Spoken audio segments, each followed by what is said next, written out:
தினம்தோறும் விளக்கேற்ற நல்ல எண்ணெய், இதயம் நல்லெண்ணெய்.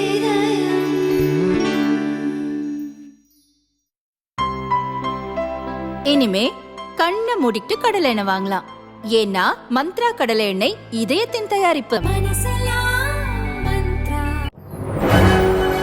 வணக்கம். செய்தி சுருக்கம். வராக நதி கரையோர மக்களே உஷார். தேனி பெரியகுளம் அருகே உள்ள சோத்துப்பாறை அணை நீர்பிடிப்பு பகுதிகளில் கடந்த 3 மாதங்களாக மழை இல்லாமல் அணையின் நீர்மட்டம் குறைந்தது. இப்போது பெய்து வரும் கோடை மழையால் சோத்துப்பாறை அணைக்கு நீர்வரத்து அதிகரித்து அணையின் நீர்மட்டம் படிப்படியாக உயரத் தொடங்கியது.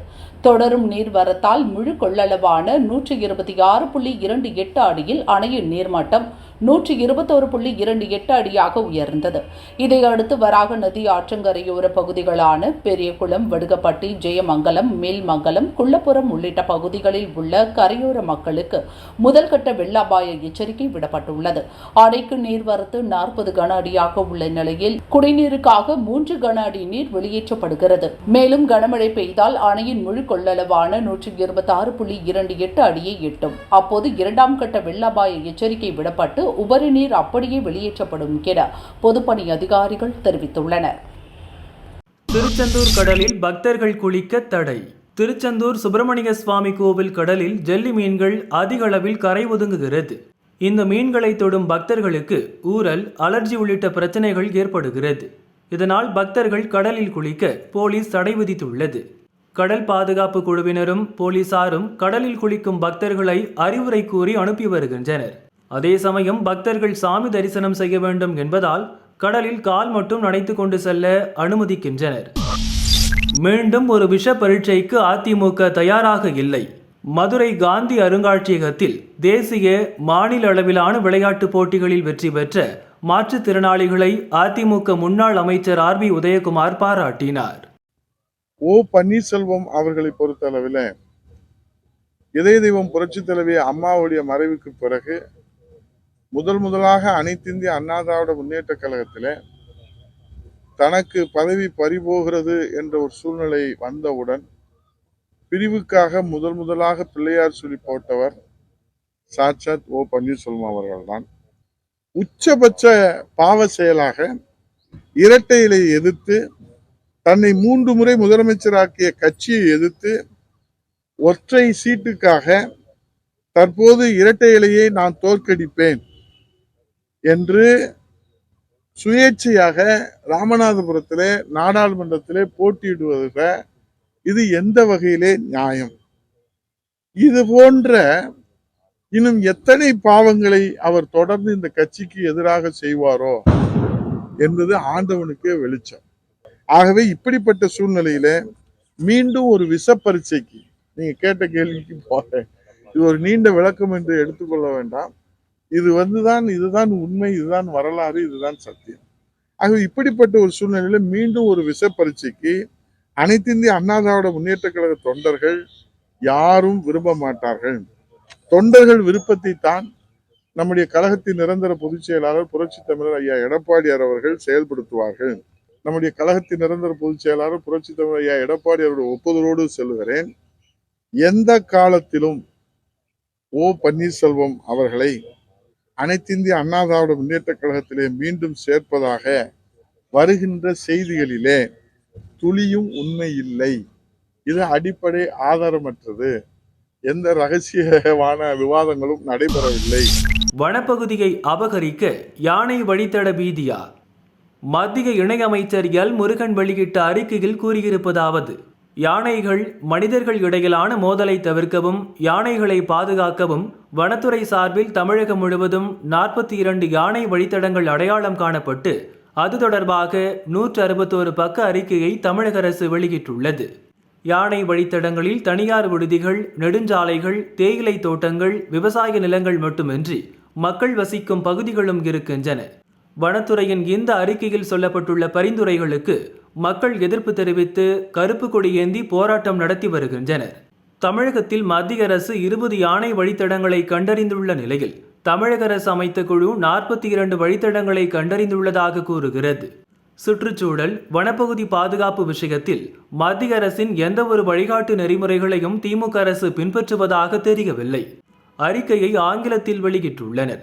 சாதாரண மக்கள் இதை எப்படி படித்து புரிந்து கொள்வர்? தேர்தல் நடத்தை விதி அமலில் இருக்கும்போது அறிக்கை வெளியிட வேண்டிய அவசியம் என்ன? பல தலைமுறைகளாக வசிக்கும் மக்கள் ஒருபோதும் யானைகளின் வாழ்விடங்களையோ வழித்தடங்களையோ ஆக்கிரமித்ததில்லை. அவர்களை வெளியேற்றிவிட்டு அந்த இடத்தை திமுக குடும்ப உறுப்பினர்களுக்கு நெருக்கமான தொழிலதிபர்களுக்கு வழங்கவே அவசர கதியில் யானை வழித்தடம் என்ற புதிய பீதியை திமுக அரசு செய்கிறதோ என்ற எண்ணம் மக்கள் மத்தியில் எழுந்துள்ளது. மக்களிடம் நேரடியாக சென்று கருத்து கேட்க வேண்டும் என்றும் எல் முருகன் வலியுறுத்தியுள்ளார். ரூபாய் 27 லட்சம் ஆட்டையை போட்ட போலி IAS அதிகாரி. ஈரோடு மாவட்டம் பெருந்துறையை சேர்ந்தவர் இளங்கோவன். விவசாய தொழில் செய்து வரும் இவரது சொத்து வழக்கில் மாவட்ட கோர்ட்டில் சாதகமான தீர்ப்பு கிடைத்தது. அதனை எதிர்த்து எதிர்த்தரப்பினர் ஹைகோர்ட் சென்ற நிலையில் அங்கு அவர்களுக்கு சாதகமான தீர்ப்பு கிடைத்தது. இதனால் இளங்கோவன் சுப்ரீம் கோர்ட் செல்ல முடிவெடுத்தார்.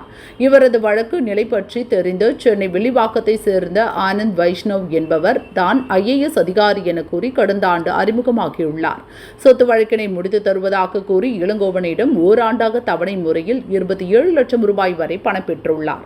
ஆனால் வழக்கு ரீதியாக எந்த முன்னேற்றமும் ஏற்படாததால் ஆனந்த் வைஷ்ணவிடம் கொடுத்த பணத்தை திருப்பி தருமாறு கேட்டுள்ளார். இளங்கோவன் பணத்தை கொடுக்காமல் இழுத்தடித்ததால் தான் ஏமாற்றப்பட்டதை உணர்ந்த இளங்கோவன் ஈரோடு மாவட்ட குற்றப்பிரிவு போலீசில் புகார் அளித்தார். போலீசார் விசாரித்த போது சென்னை வில்லிவாக்கம் ஆனந்த் வைஷ்ணவ் IAS அதிகாரியே இல்லை என்பது தெரிந்தது.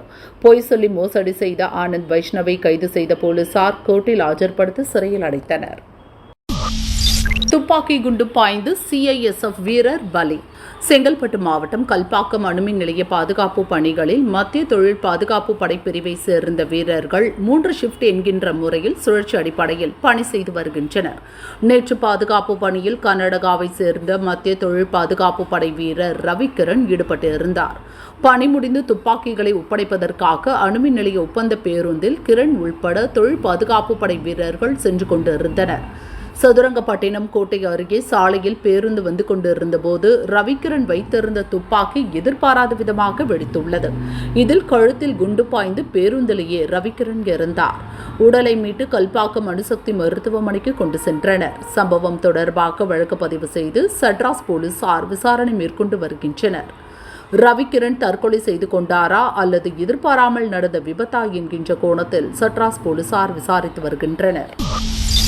வடபழனி முருகன் கோவில் தேரோட்டம், வான்கெட்டிய அரோகரா கோஷம். சென்னை வடபழனி முருகன் கோவிலில் வருடா வருடம் வைகாசி விசாகத்தை முன்னிட்டு 10 நாட்கள் பிரம்மோற்சவ விழா வெகு விமரிசையாக கொண்டாடப்படுகிறது. இந்த ஆண்டிற்கான பிரம்மோற்சவ விழா கடந்த திங்கட்கிழமை கொடியேற்றத்துடன் தொடங்கியது.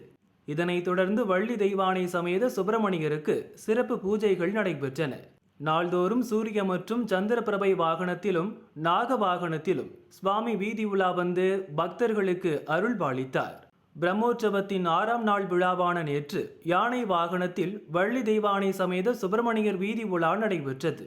இதில் நூற்றுக்கணக்கான பக்தர்கள் கலந்து கொண்டு சுவாமி தரிசனம் செய்தனர். முக்கிய நிகழ்வான தேரோட்டம் இன்று வெகு விமரிசையாக நடைபெற்றது. இதில் ஆயிரக்கணக்கான பக்தர்கள் கலந்து கொண்டு அரோகரா முழக்கத்துடன் தேரை வடம் பிடித்து இழுத்தனர்.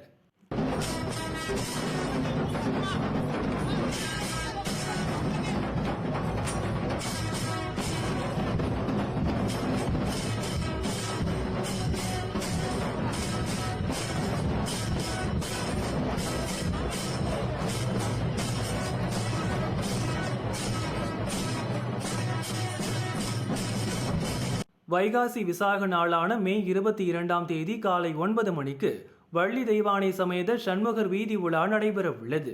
அன்று மாலை 6 மணிக்கு மயில் வாகன புறப்பாடும் திருக்கல்யாண உற்சவமும் நடைபெற உள்ளன. பின்னர் சுப்பிரமணியர் வீதி உலாவை அடுத்து கொடியிறக்கத்துடன் பிரம்மோற்சவம் நிறைவு பெறுகிறது.